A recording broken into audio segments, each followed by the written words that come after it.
마태복음 4장 1절부터 11절까지의 말씀입니다. 마태복음 4장 1절부터 11절까지 제가 봉독하겠습니다. 그때 예수께서 성령에게 이끌리어 마귀에게 시험을 받으러 광야에 가사 40일을 밤낮으로 금식하신 후에 줄이신지라. 시험하는 자가 예수께 나와서 이르되 내가 만일 하나님의 아들이여든 명하여 이 돌들로 떡덩이가 되게 하라. 예수께서 대답하여 이르시되 기록되었으되 사람이 떡으로만 살 것이 아니요 하나님의 입으로부터 나오는 모든 말씀으로 살 것이라 하였느니라 하시니, 이에 마귀가 예수를 거룩한 성으로 데려다가 성전 꼭대기에 세우고 이르되 내가 만일 하나님의 아들이여든 뛰어내리라. 기록되었으되 그가 너를 위하여 그의 사자들을 명하시리니 그들이 손으로 너를 받들어 발이 돌에 부딪히지 않게 하리로다 하였느니라. 예수께서 이르시되 또 기록되었으되 주 너의 하나님을 시험하지 말라 하였느니라 하시니, 마귀가 또 그를 데리고 지극히 높은 산으로 가서 천하 만국과 그 영광을 보여 이르되 만일 내게 엎드려 경배하면 이 모든 것을 내게 주리라. 이에 예수께서 말씀하시되 사탄아 물러가라. 기록되었을 때 주 너의 하나님께 경배하고 다만 그를 섬기라 하였느니라. 이에 마귀는 예수를 떠나고 천사들이 나와서 수종드니라. 아멘. 우리는 살아가면서 늘 선택의 순간을 맞이합니다. 아침에 일어나서부터 늘 선택하며 살아가지요. 삶은 선택의 연속이라고도 말할 수 있습니다. 그리고 이 선택에는 늘 두 가지의 선택이 존재합니다. 하나는 순종하는 길이요, 하나는 내가 원하는 내 생각대로 따라가는 길입니다. 하나님께 순종하는 길과 내 생각대로 가는 길의 선택이 늘 우리 앞에 놓여 있습니다. 우리는 신앙생활하면서 때로는 우리에게 다가오는 어떤 큰 고난 앞에 이 신앙의 시험을 우리는 경험한다라고 생각하지만, 때때로 우리의 평범한 일상 속 이 작은 선택에서 더 큰 시험이 오기도 합니다. 마음속에 유혹이 찾아오거든요. 이 작은 선택 속에서 이 정도면 괜찮겠지라는 생각이 찾아와서요, 내 모습과 내 생활을 합리화하고 타협하는 순간 우리를 하나님께 더 가까이 나아가는 그때에 이것이 우리의 마음을 타협하게 만드는 거예요. 그러한 시험들이 어쩌면 우리를 더 크게 넘어뜨리지 않나 생각합니다. 예수님조차도 이 공생의 사역을 시작하시기 전에 시험을 받으셨습니다. 성령께 이끌리어 광야로 가셔서 사단에게 시험을 받으셨지요. 오늘 이 본문은 우리에게 참 중요한 의미를 주고 있습니다. 하나님의 아들이신 예수 그리스도가 이 땅에 머무시는 동안 그 공생의 사역을 시작하실 때 누구에게 시험을 받으셨어요? 사단에게 시험을 받았습니다. 하나님의 아들이신 예수도 시험을 받았습니다. 그러면 우리는 어떨까요? 우리도 시험을 피할 수가 없다라는 것입니다. 그리고 이 예수님은 이 시험을 이기셨지요. 예수님께서 광야에서 시험 받으셨고 사단에게 시험 받으셨고 그 시험을 이기셨다. 이걸로 끝나는 것이 아닙니다. 이 말씀을 통해서 예수님께서 자신에게 다가온 사단의 시험을 어떻게 이기셨는지, 그리고 우리 역시 우리의 삶 가운데 일어난 이 시험과 선택 가운데 어떻게 이길 수 있는지, 그것을 우리가 깨달아야 하고 알아야 할 줄로 믿습니다. 이 말씀을 통해서 우리는 세 가지 중요한 사실을 깨닫습니다. 예수님도 시험 받았듯이 우리도 시험 받을 수 있다. 아니, 시험 받는다. 시험은 누구에게 나옵니다. 시험은 누구에게 나온다는 거예요. 두 번째, 이 시험은 우리의 약한 부분을 타고 들어옵니다. 이 시험은 우리의 약한 부분을 타고 들어와요. 세 번째, 이 시험은 말씀으로 이길 수 있다라는 것입니다. 시험은 누구나 오고, 이 시험은 우리의 가장 약한 부분을 타고 오며, 그리고 이 시험은 우리가 말씀으로 이길 수 있다라는 것을 오늘 말씀을 통해 깨달으시기를 바랍니다.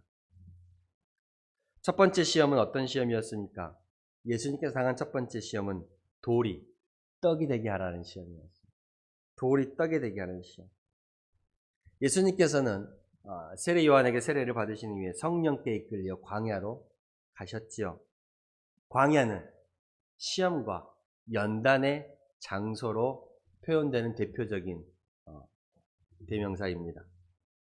이스라엘 백성이 40년 동안 광야에서 하나님께 연단과 훈련과 시험을 받았듯이 예수님께서도 이 공생의 사역, 즉 하나님의 아들로서의 사역을 시작하시기 전에 광야에서 40일을 밤낮으로 금식하시면서 기도하셨습니다. 그리고 온전히 하나님의 뜻에 자신을 맞추어 갔습니다. 40일을 굶주렸죠. 밤낮으로 굶주렸습니다. 예수님은 심한 굶주림 가운데 있었지요. 사탄은 바로 그 배고픔이라는, 굶주림이라는 그 예수님에게 있어서 가장 지금이 약한 부분을 파고 들었습니다. 사단이 우리를 시험할 때도 마찬가지입니다. 우리의 가장 약한 부분을 건드리고 거기로 다가옵니다.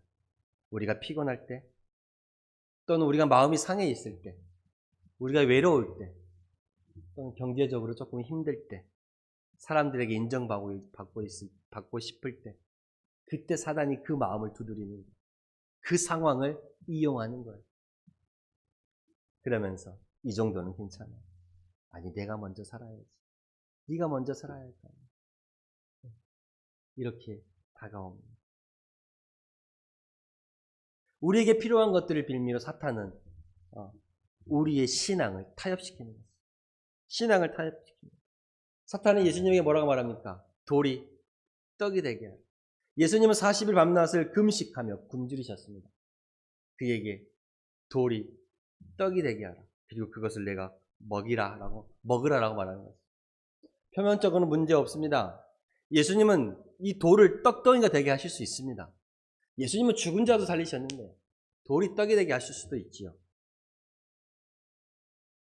예수님은 가나안 혼인잔치 가운데서도 그냥 맹물을 포도주로 바꾸시는 놀라운 일을 행하시지 않습니까?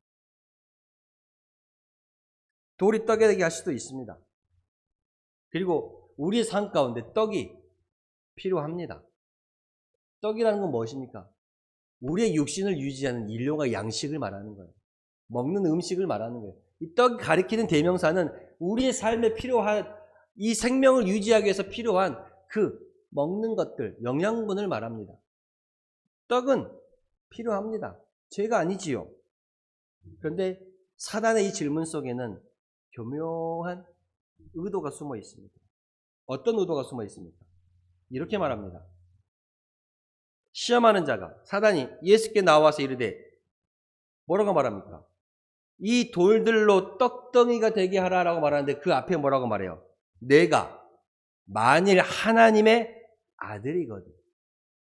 네가 만일 하나님의 아들이라면 무슨 말이에요?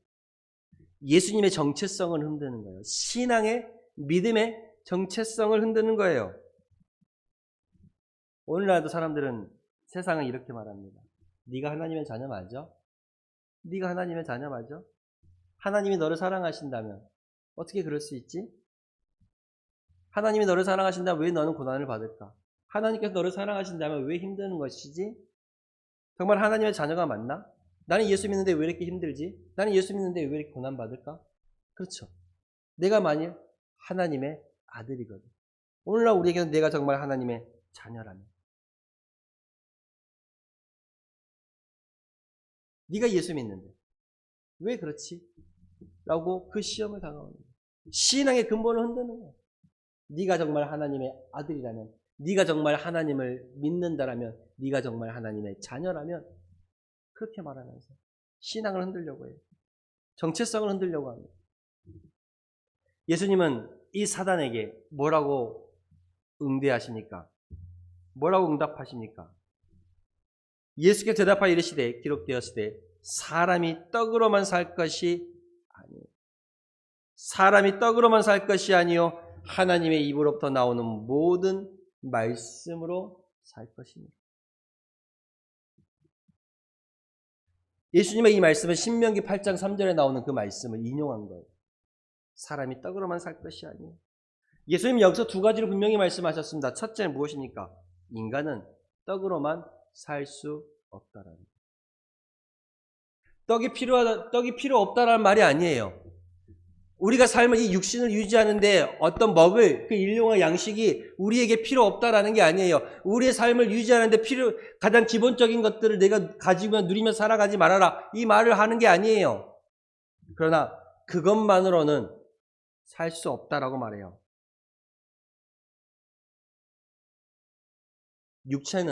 우리의 육체는 떡으로 살지만 우리의 영은 뭘로 살기 때문에 그래요. 우리의 영은 말씀으로 살기 때문에. 이 육은 떡으로 살아요. 음식으로 살아요.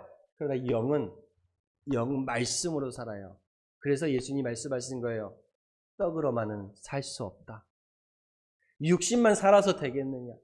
너의 영도 살아야 하지 않겠느냐? 그리고 두 번째 예수님은 이렇게 말씀합니다. 하나님의 때를 기다려라. 하나님의 때를 기다려라. 하나님의 때를 기다리는 것이 순종이라는 거예요. 사단은 지금 말합니다. 배고픈 예수님에게 와서 너 지금 배가 고프지? 너 지금 배가 고프지 않냐? 그 배고픔을 지금 해결하지 않겠어? 그 돌이 떡덩이에 되게 해서 네가 먹으면 되지 않겠나? 네가 하나님의 아들이라면 그거 할 수 있잖아.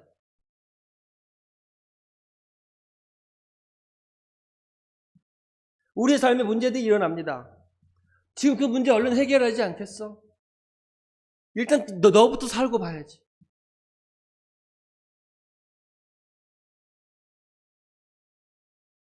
예수님은 사람이 떡으로만, 육신으로만 살 것이 아니다라고 말하고 있습니다. 그러면서 하나님의 때를 말하는 것이지요.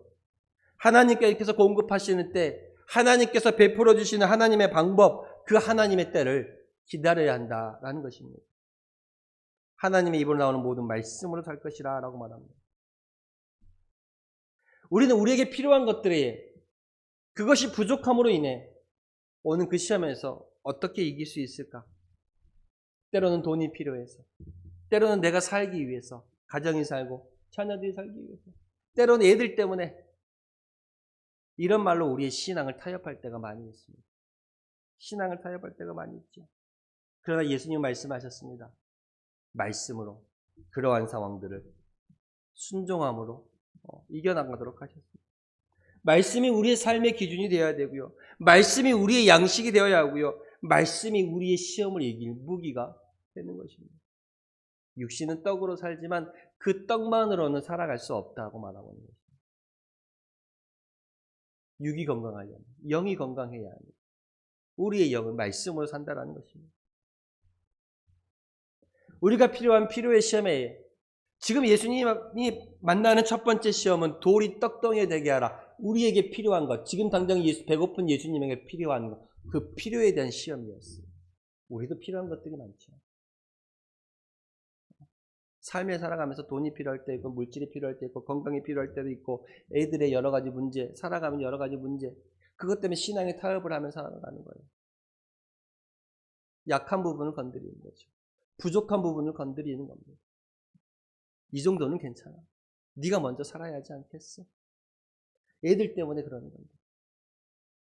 네, 이렇게 신앙을 타협하게 만드는 거예요. 예수님이 당한 그 시험은 바로 그 시험이었어요. 우리의 필요에 무너지는 시험, 신앙이 무너지는 거예요. 두 번째는 마귀는 예수님을 성전 꼭대기로 데리고 갑니다. 그래서 그 성전 꼭대기에서 뭐 하라 그럽니까? 뛰어내리라. 뛰어내리라. 이 두 번째 시험은요, 첫 번째 시험보다 더 위험한 시험이에요. 왜요? 왜 그럴까? 신앙의 왜곡을 주기 때문에 그래요. 신앙을 변질시키기 때문에 그렇습니다. 왜냐하면 이 두 번째 시험은요, 영적인 모습을 가지고 우리에게 다가옵니다. 영적인 모습을 가지고 다가와요. 사단은 우리 약한 부분을 건드리기도 하지만 때로는 말씀을 가지고 신앙의 옷을 입고 우리에게 다가오기도 합니다. 말씀을 가지고 신앙의 옷을 입고 우리에게 다가와요. 그래서 우리는 분별력이 필요한 거예요. 분별력이 필요해요. 사단은 예수님을 성전 꼭대기로 데리고 갔습니다. 그리고 놀랍게도 이 사단은 성경을 인용합니다. 이 사단이 성경을 인용해요. 뭐라고 말해요, 사단이?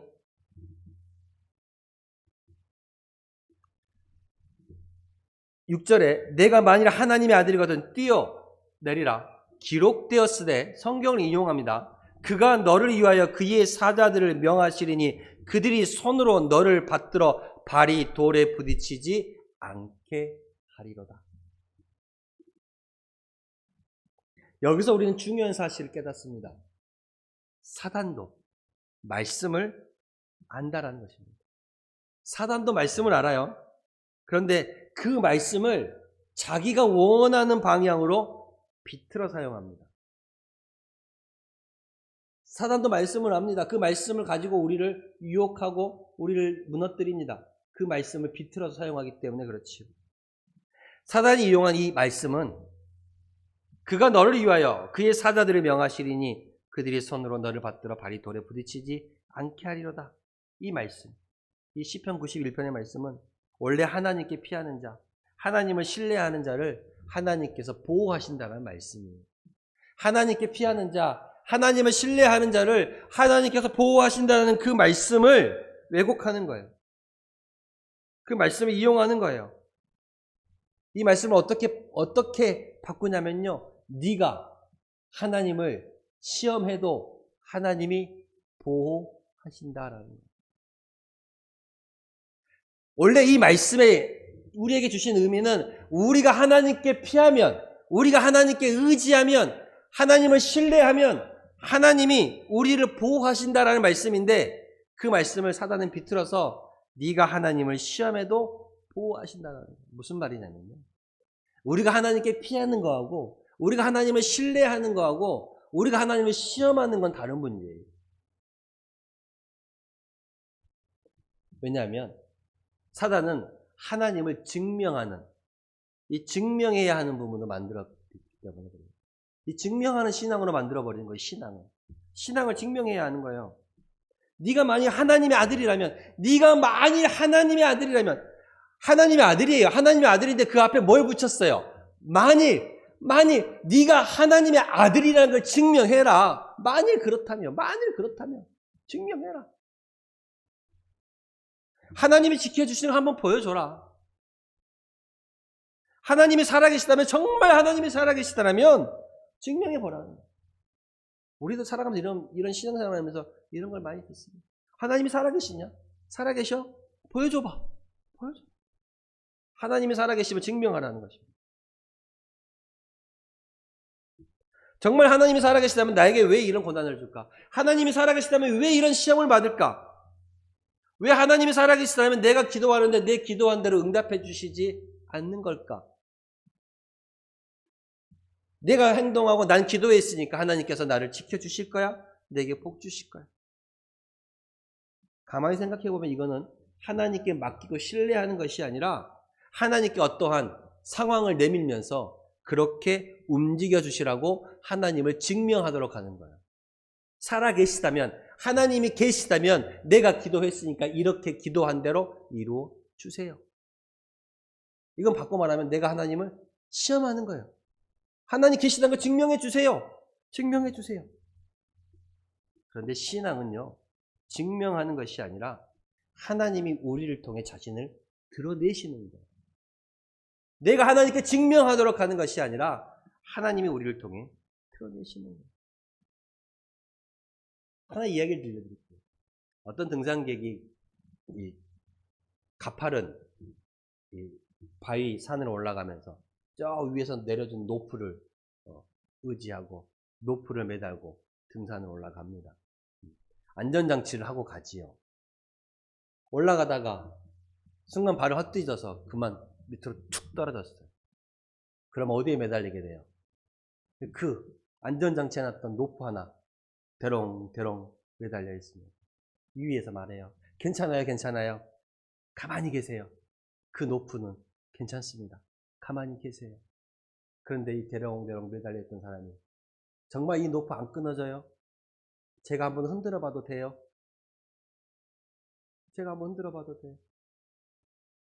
위에서 말해요. 아니요. 그냥 가만히 계세요. 여러분, 믿는다라는 것은요, 흔드는 것이 아니라 맡기는 거예요. 맡기는 거예요. 흔드는 것이 아니라 맡기는 거예요. 우리가 시험하는 순간, 흔드는 순간 믿음이 무너지는 거예요. 믿고 맡기는 거예요. 예수님께서 뭐라 그래요? 그래서 기록되었을 때 주 너의 하나님을 시험하지 말라. 주 너의 하나님을 시험하지 말라. 이 말씀에 또한 신명기 6장 16절의 말씀을 또 인용한 것이죠. 사탄이 말씀을 인용한 예수님께서 말씀을 이용해서 받아치신 거예요. 주 너의 하나님을 시험하지 말라. 하나님이 살아계시냐? 네가 하나님의 아들이냐? 시험해보아라. 우리에게 보여주어라. 증명해보아라. 그것을 예수님은 뭐라 그래요? 주 너의 하나님을 시험하지 말라. 주 너의 하나님을 시험하지 말라. 이 말씀은 신명기 6장에서 나오는 이 이스라엘 백성들이 광야 가운데 이 마사에서 하나님을 시험했던 그 내용을 말하고 있습니다. 이스라엘 백성들이 이 광야를 지나가면서 물이 없다는 이유로 이 마실 물, 먹을 물 때문에 모세를 원망하고 하나님을 원망했던 사건이 있었습니다. 그러면서 그들이 그랬어요. 하나님이 우리 가운데 계신가? 하나님이 우리 가운데 계신가? 즉 하나님이 우리 가운데 계신지를 증명해보라는 요구를 모세 앞에 한 거예요. 하나님이 살아계신가? 하나님이 우리와 함께 하는가? 하나님이 우리 가운데 계신가? 그런데 왜 우리가 이렇게 고난을 받고 왜 우리가 이렇게 힘든가? 그 시험을 말하는 거예요. 이 말은 무슨 말이에요? 하나님을 내가 생각하는 대로 움직이겠다라는 거예요. 이렇게 움직여 달라라는 거예요. 사단은 이렇게 우리의 신앙을 말씀으로 왜곡하기도 합니다. 말씀으로. 그게 곧 이단이 되기도 합니다. 말씀을 가지고 비틀어서 왜곡하는 걸 이단이라고 해요. 그걸 왜곡된 신앙이라고. 그래서 예수님은 그것을 단호히 거부하셨죠. 그러면서 예수님은 뭐라고 말씀하십니까? 하나님은 시험받을 대상이 아니라 예배받을, 경배받을 대상이라 라고 말하고 있습니다. 10절에 이렇게 말합니다. 사단아 물러가라. 기록되었을 때 주 너의 하나님께 경배하고 다만 그를 섬기라.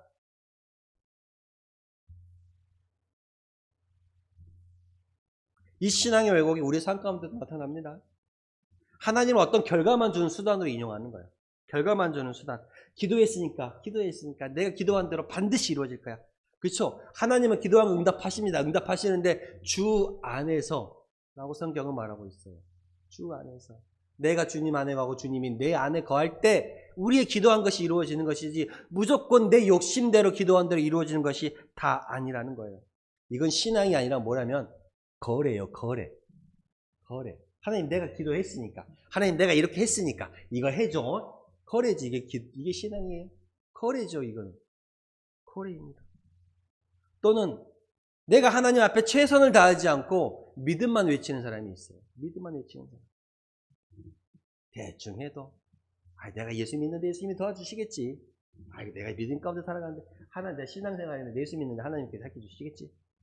자기는 아무것도 안 하면서 하도 않으면서 대충 하면서 하나님이 다 해주시겠지. 다 해주기. 아니에요. 우리는 하나님 앞에 최선을 다해야죠. 최선을 다하고 그 결과를 누구에 맡기는 거예요? 하나님께 맡기는 거예요. 근데 나는 최선을 다하지도 않고 뭔가를 하지도 않고 하나님이 해주시겠지라고 그래요. 아니요. 하나님께서도 믿음의 응답을 주시기 위해서는 우리가 옮기는 한 걸음의 믿음의 발걸음이 있어야 응답을 주시는 거예요.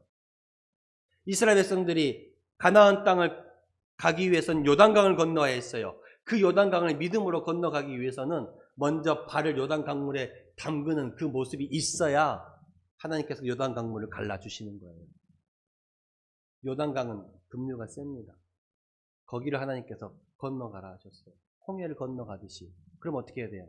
그 물살이 있는 곳에 발을 내디뎌야 하는 믿음의 발걸음, 한 걸음이 있어야 믿음이 있는 거예요. 우리가 최선을 다하지 않고 하나님 앞에 그 믿음만 외쳐서는 안 된다라는 거예요. 또 믿음을 포장하지 마십시오. 위험한 선택을 하면서 믿음이라고 포장해서는 안 됩니다. 내가 위험한 대출을 해놓고 무리한 투자를 해놓고 내가 무리한 일을 진행하면서 하나님께서 해주시겠죠. 아니요. 내가 무리하면서 하나님께서 다 해주실 거야 라고 하면 안 됩니다. 이 모든 것을 믿음이라 부르면 그걸 무모함이라고 해요. 무모함. 무모하게 일을 해놓고는 그걸 믿음이라고 포장해서는 안 된다는 거죠. 이렇게 신앙이 왜곡되어질 수 있잖아요. 그리고 어떤 우리가 죄를 지으면서 내가 하나님을 믿으니 하나님께서 용서해 주시겠지. 그래, 하나님 용서하시지만 이거는 은혜의 남용이기도 해요. 하나님이 용서하시니까 나는 죄를 지어도 괜찮아? 괜찮은가요? 아니죠. 하나님 우리를 용서하시지만 하나님 앞에 그 죄를 짓지 않도록 우리가 또 최선을 다해요. 어쩔 수 없이 하나님 앞에 죄를 짓는 모습 가운데 나올 수는 있지만 우리가 하나님께 용서해 주시니까 그냥 마치 어떤 면죄부를 받아놓은 것처럼 그렇게 행해서는 안 된다는 말씀입니다. 하나님을 시험해서는 안 돼요. 신앙이 왜곡되어서는 안 돼요. 하나의 말씀을 더 드리겠습니다. 어떤 교회 청년이 늘 교회에 지각을 해요. 그러면서 늘 이렇게 말합니다. 교회에 지각하면서 빠르게 운전을 하고 빠르게 교회 가려고 늘 지각해요. 아니, 나는 늦게 가도 하나님이 늘 지켜주시니까. 나는 예수 믿고 살아가는데 늘 하나님이 지켜주시지. 하나님이 늘 지켜주신다고 말하고 살았어요. 하나님이 지켜주신다. 어느 날 이 청년이 정말 예배 시간에 너무 늦었어요. 빨리 가기 위해서 막 차선을 이리 바꾸고 저리 바꾸고 막 급하게 운전을 했어요. 그러면서도 하나님이 지켜주시겠지.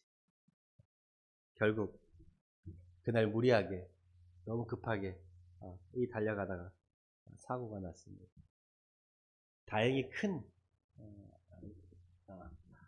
부상을 입진 않았지만 차가 많이 망가졌어요.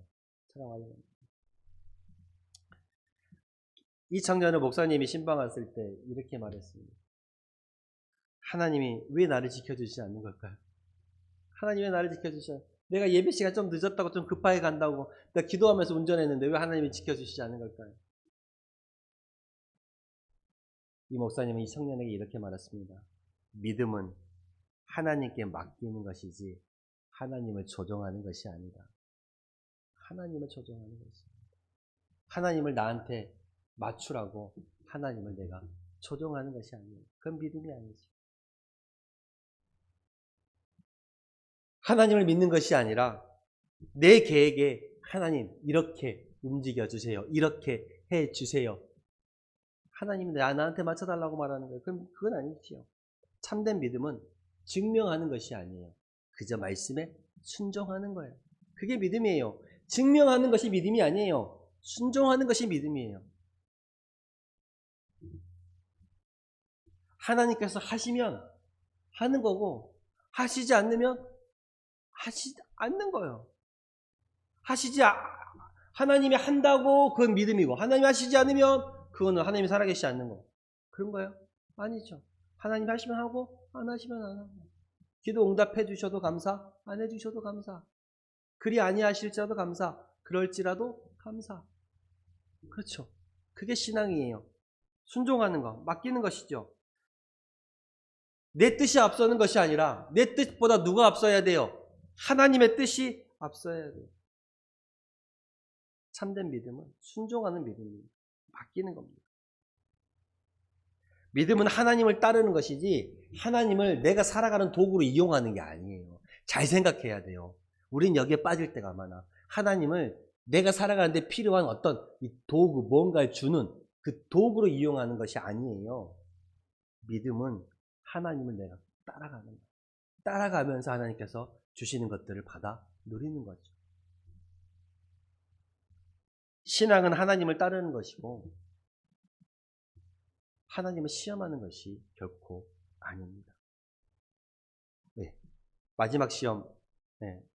이 마지막 시험은 뭐였냐면 이 첫 번째, 두 번째 시험보다 어쩌면 더 위험한 시험이었어요. 왜냐하면 이 시험은 우리의 욕망, 욕심을 건들기 때문에 그래요. 뭐라 그래요? 마지막에는 이 예수님을 어디로 데려갔어요? 지극히 높은 곳으로 데려가서 높은 산으로 데려가서 이 모든 것들을 천하만국을 보여주면서 내게 절하라.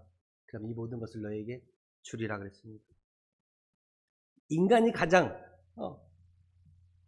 근원적으로 가지고 있는 그것을 건드리는 거예요. 뭘 건드려요? 영광을, 권세를, 욕심을, 성공을, 높아지려 하는 그 욕구를 건드리는 거예요.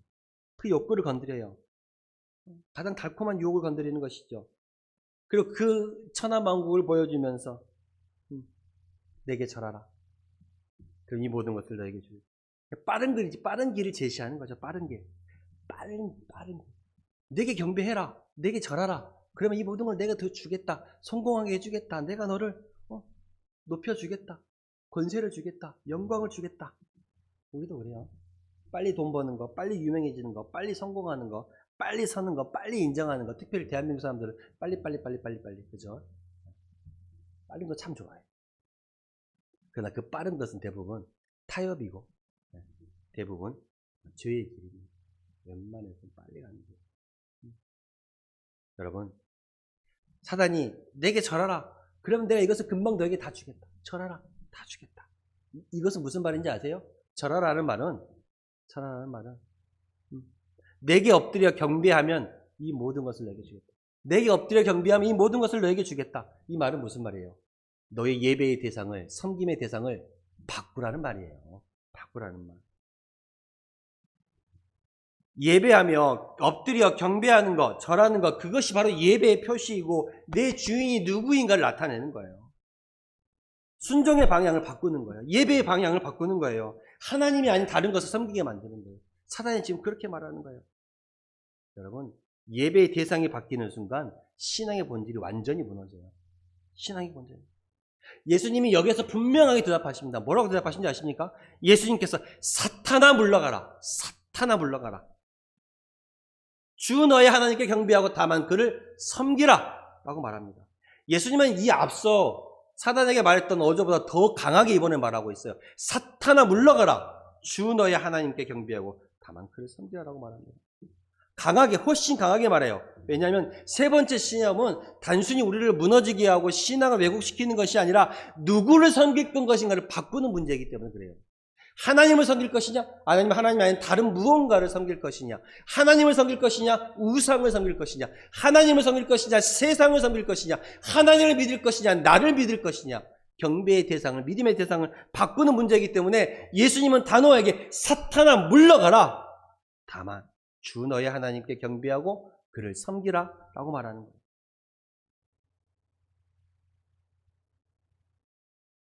여러분, 빠른 길이 다 좋은 게 아니에요. 모세는 40년의 그 광야의 시간을 통해서 하나님께 사용받았죠.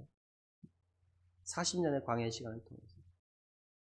다윗은 어때요? 기름 부음을 받고 무려 15년의 시간 동안 힘겹게 사울 왕을 피해 다니면서 생명을 보존하며 살았어요.